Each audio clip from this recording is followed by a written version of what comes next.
ये हैं लद्दाख के एक्टिविस्ट वांगचू जो हाल ही में इस्लामाबाद पहुंच गए थे। इस पर 16 वो जो इस्लामाबाद वो ब्रिट पाकिस्तान नाम की संस्था का हिस्सा बनने गए थे। पर्यावरण के क्षेत्र में काम करती है या इसका ऑर्गेनाइजेशन पाकिस्तान के मीडिया समूह डांग द्वारा किया जाता है। उस पर 16 वांगचू लद्दाख को पूर्ण राज्य का दर्जा दिलाने, लद्दाख को भारत के संविधान की 6वीं अनुसूची में शामिल कराने के लिए पिछले साल से ही आंदोलन कर रहे हैं। वो अचानक से पाकिस्तान गए हैं। क्यों गए हैं, इसका एक छोटा सा एनालिसिस इस वीडियो में आप देख सकते हैं। कुंगसुक वांगडू, ये नाम आपने जरूर सुना होगा। अगर 3 इडियट्स आमिर खान की जो फिल्म है वो आपने देखी होगी, कैसे एक साइंटिस्ट की कहानी उसमें दिखाई गई है। सोनम वांगचुक लद्दाख के रहने वाले हैं, पेशे से साइंटिस्ट हैं, पर्यावरणवादी भी हैं। इन्हें आप जानते ही होंगे, पिछले साल इन्होंने लद्दाख को 4थी अनुसूची में शामिल करने के लिए भूख हड़ताल की थी, अनशन किया था। फिर सरकार ने इनसे बातचीत की और जो भी कुछ सॉल्यूशन निकला उसके बाद इन्होंने अपना अनशन खत्म कर दिया। कहीं अंतर्राष्ट्रीय स्तर पर ये जाने जाते हैं और फिलहाल मौजूदा वक्त में पाकिस्तान में है। पाकिस्तान में इन्होंने होने की जानकारी खुद दी है। क्यों गए हैं पाकिस्तान में, क्या कनेक्शन है पाकिस्तान से, क्या कनेक्शन है तीस्ता सीतलवाड़ से, क्या कनेक्शन है जो इंटरनेशनल लेवल पर भारत में फंड्स आते हैं। लेकिन पहले एक बार सोनम वांगचुक को सुनिए। Hi friends, I'm here in Islamabad attending the climate change conference Breathe Pakistan organized by Dawn Media in Pakistan, and I presented my views on what can be done in the high Himalayas at this conference. Pankaj ji मेरे साथ मौजूद हैं इस पर चर्चा करने के लिए। सबसे पहले पिछली बातें करें, उससे पहले फिलहाल पाकिस्तान में है, ये बता दीजिए, और फिर क्या इनका इतिहास है।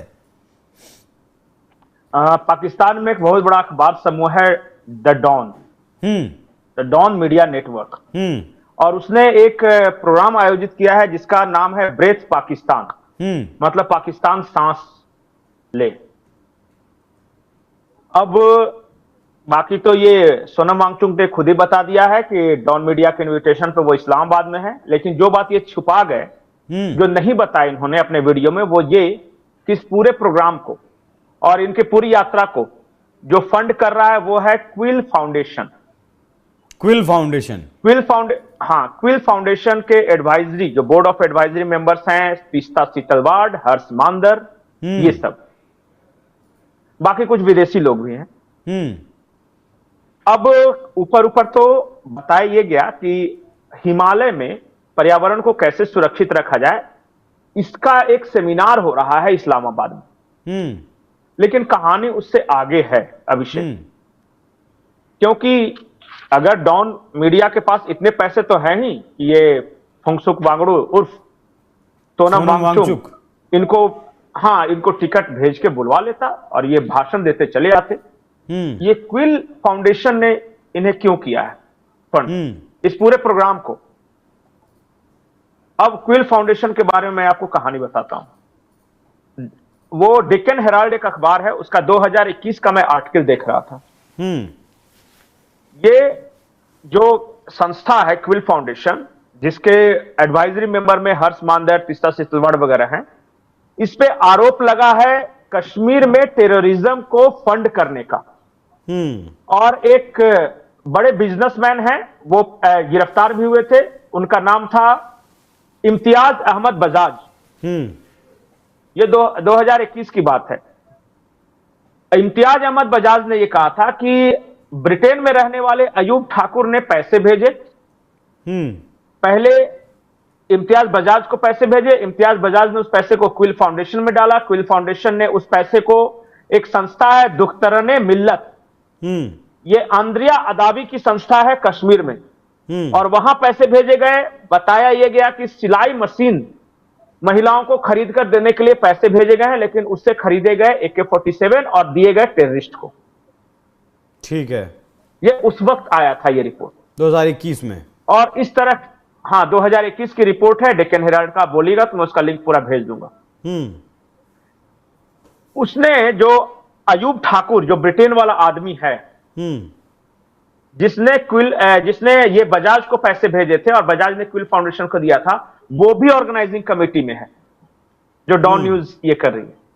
तो कहानी ये है अब कि तीस्ता चितलवाड़ और हंस मंदर की एक संस्था है जो कि सोनम वांगचुक को नहीं, जो एक कार्यक्रम ऑर्गेनाइज करती है इस्लामाबाद में, और उससे पैसे मिल रहे हैं यूके के एक बड़े बिजनेसमैन से, और उसमें इनवाइट किया जा रहा है सोनम वांगचुक को, और बताया यह जा रहा है कि हिमालय में पर्यावरण की रक्षा के लिए है।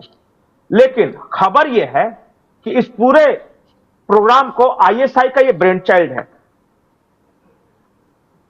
हुआ क्या है कि अभी कुछ दिनों पहले से आप देख रहे होंगे कि ये सोनम वांगचुक कुछ आंदोलन चला रहे हैं छठी अनुसूची में शामिल करने को लेकर लद्दाख को। छठी अनुसूची है क्या, अगर दर्शक समझ जाएंगे तो आसान होगी। जैसे ही केंद्र शासित प्रदेश बना तो जो जम्मू कश्मीर विधानसभा में विधायक बन के नहीं जा सकते लद्दाख के लोग, पहले 4 विधायक हुआ करते थे इनके। अब इनका यह कहना है कि हमें छठी अनुसूची में शामिल करो, और छठी अनुसूची में शामिल होंगे तो वहां एक ऑटोनोमस संस्था बनेगी जो कि वहां चलाएगी, जिसमें 4 प्रतिनिधि एलजी अपॉइंट करेंगे, लेकिन बाकी 30 टोटल मेंबर होंगे उसमें। 30 में से 4 भारत सरकार या एलडी अपॉइंट करेंगे और बाकी के मेंबर वहां चुन के आएंगे। और फिर वो संस्था एक ऑटोनोमस संस्था होगी जो वहां के विकास के लिए काम करेगी। कॉन्सेप्ट अच्छा लगता है क्योंकि नॉर्थ ईस्ट के कई राज्यों में ये लागू है, मिजोरम में, मणिपुर में। तो आप समझ रहे हैं ना, मिजोरम और मणिपुर का मैं नाम ले रहा हूं जी, तो उस कैटेगरी में ये लद्दाख को वही सिस्टम ये देना चाहते हैं। और एक ऐसा ऑटोनोमस बॉडी बनाना चाहते हैं, चाइना और पाकिस्तान के बॉर्डर से बिल्कुल सटा हुआ वो लद्दाख का इलाका है, जो कि स्वायत्त हो, स्वतंत्र हो। और फिर उन्होंने बाद में बहुत कुछ कहा उसी आंदोलन के दौरान कि कैसे भारतीय सेना आती है तो जब उनके वारप्लेन्स उतरते हैं तो यहां के एनवायरमेंट को खतरा होता है, यहां जब बंकर बनाती है भारतीय सेना तो यहां के लोगों को बहुत तकलीफ होती है। ये सब कहा था उस आंदोलन के दौरान। तो बताइए कि जो ट्रायंगुलर जंक्शन है जो काराकोरम पास के बिल्कुल पास, बिल्कुल नजदीक है, एक तरफ अफगानिस्तान है, एक तरफ चाइना, एक तरफ पाकिस्तान का पीओके गिलगिट बाल्टिस्तान इलाका, एक तरफ भारत, वहां पे ये लेह लद्दाख का इलाका है और वहां पे ये ऑटोनोमस संस्था बनाने की बात कर रहे हैं।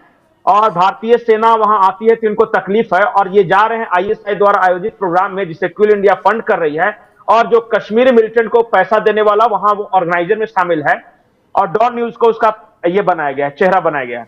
तो बाकी कहानी मुझे कुछ नहीं कहना है। यूएस डिपार्टमेंट वुहान वायरस के बाद, वुहान वायरस के बाद, या उसे बहुत सारे कोरोना वायरस बोलते हैं, दूसरा सबसे बड़ा फंडिंग वायरस फैलाने वाली संस्था है जिसके अलग अलग टेंटिकल्स हैं। ऑक्टोपस देखा है, उसी में से एक tentacles Ayub Thakur, quill India foundation, ये सबसे जुड़े हुए तार हैं। और आईएसआई का तो मैंने नाम ले ही लिया। तो बाकी की कहानी मैं दर्शकों से यही गुजारिश करता हूं कि आप खुद ढूंढें, गूगल में टाइप करें, आप पुराने अखबारों का सहारा लें और ये पता करें कि ये ब्रेथ इंडिया, ब्रेथ पाकिस्तान ये है क्या, पूरा कार्यक्रम है क्या। तो मतलब पर्दे के पीछे कहानी कुछ और रची जा रही है। पीछे दोस्तों ये हो रहा था जिस समय ये पाकिस्तान वो ब्रीथ पाकिस्तान का हिस्सा बन रहे थे, उसके आसपास मतलब एक दिन आगे पीछे ही पीओके में हमास, लश्कर तैयबा और आईएसआई की मीटिंग चल रही थी। सोनम वांगचुक के बयानों से लगता है कि उनका झुकाव पाकिस्तान की तरफ ज़्यादा है। तो आप समझ सकते हैं